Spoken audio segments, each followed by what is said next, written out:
Time. Luto tayo ng chicken. Luto tayo ng sibuyas. Ayan ang ating buluan. Nakos-nakos lang natin. Pag ganyan guys, lagyan natin siya ng patis.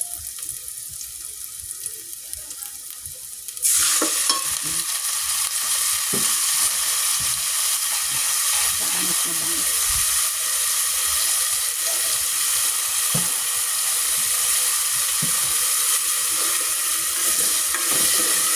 Ayan, ito natin lalagyan ating chicken. Tignan natin ang ating chicken para masapay. And then ang ating pepper or ang ating paminta. And then syempre hindi mawala ang ating seasonings. Medyo maingay, pasensya na po. And syempre nakos-nakos na natin yan para ma-absorb ng chicken yung ating mga pampalasa.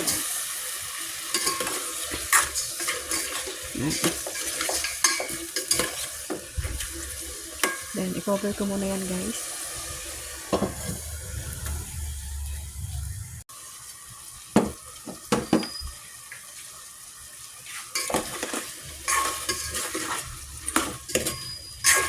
Ayan guys, nasatay na natin siya.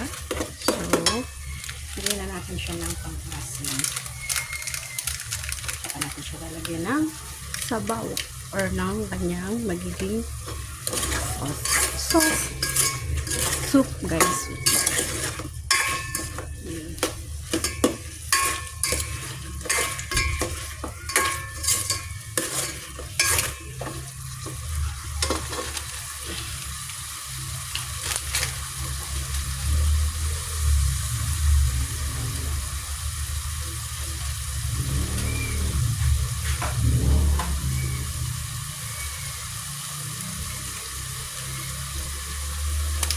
Hindi natin baka kulang yung asin. Kunti lang guys.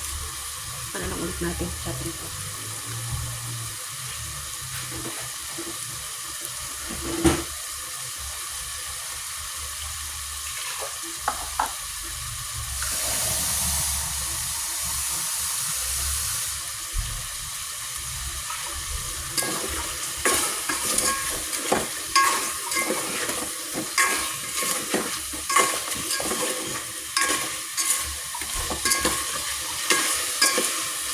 Pag ganyan na, maganda natin ang sabaw. Saka natin siya pakuluan guys.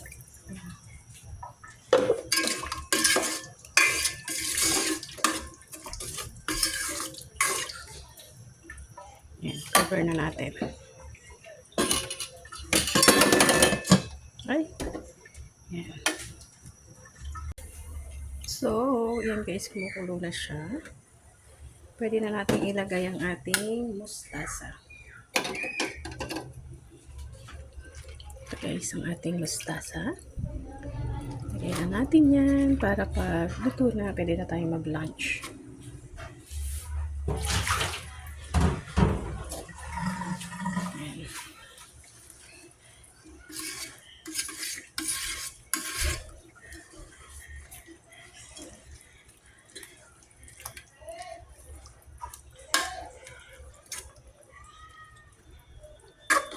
Ayan, ipakuloy muna natin yan. Cover muna ulit natin.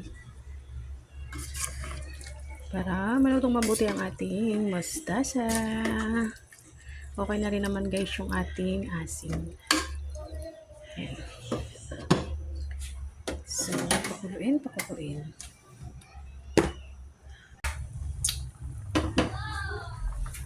So, ayan na guys ang ating ulam. Diba? Dahil cooking na tayo guys. Okay na yung sarap niya. Okay na din yung ating timpla dyan guys. Kaya,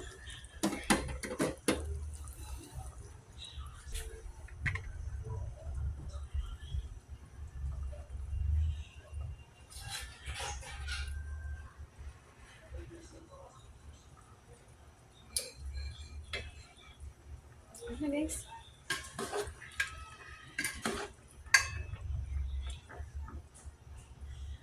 Yan ang ating ulam for today, guys. Ang ating chicken cinnamon.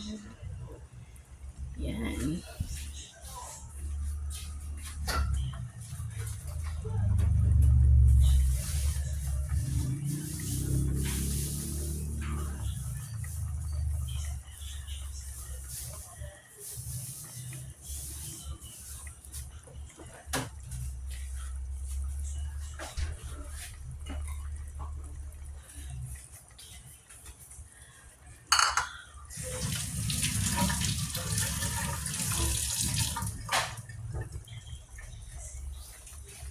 So yun na guys, thank you for watching. Bye!